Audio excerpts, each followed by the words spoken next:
সংস্কৃতির জায়গায় থাকবে, ধর্ম জায়গায় থাকবে। বিশেষ করে রুমিন ফারহানের যে এই যে নিরাপত্তাহীনতা তৈরি হচ্ছে এবং যেইভাবে হুমকি দেয়া হচ্ছে এবং যারা ফিল্মটা দেখাতে গেছে তারাও যে নিরাপত্তাহীন হয়ে পড়েছে এলাকায়। আর ডিসি সাহেব হচ্ছে আপনার ওইখানে মানে বলছে যে উনি তো ওনার কাছে ছাড়পত্র, ডিসি সাহেবের কাছ থেকে ফিল্মের জন্য ছাড়পত্র নিতে হবে কিনা। না, প্রথম কথা হচ্ছে এইটা তো ডিসাইড করতে হবে যে এই বাংলাদেশে গান গাওয়া চলবে কিনা, এই বাংলাদেশে নাচ চলবে কিনা, এই বাংলাদেশে সিনেমা চলবে কিনা, এই বাংলাদেশে কালচারাল অ্যাক্টিভিটি করা যাবে কিনা।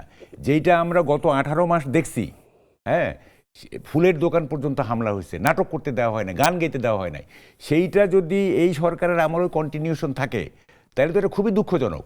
দেখেন, আমি এই যে জাইমা রহমানের কথা বললেন না, জাইমা রহমান আমাদের দেশের জন্য একটা আদর্শ স্থানীয় একজন নারী।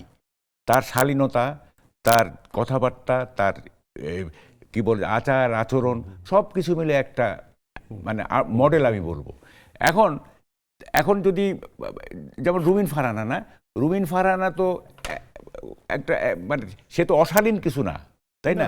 তো অশালীন কিছু না, সে একটা রাজনীতি করে, সে এটা প্রতিবাদ করছে, তাই না?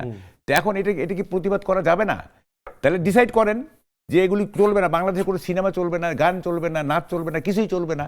ঠিক আছে, তাহলে এটা আইন করা হোক, তাহলে তো আর কোনো কথা থাকে না।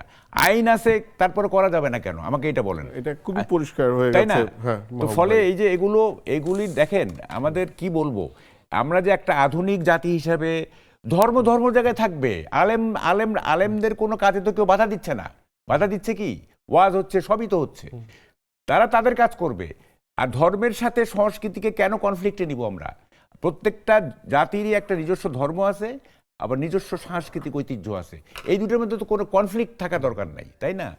সংস্কৃতির জায়গায় থাকবে, ধর্ম জায়গায় থাকবে, সবাই সবার দায়িত্ব পালন করবে। এটা একদমই পরিষ্কার।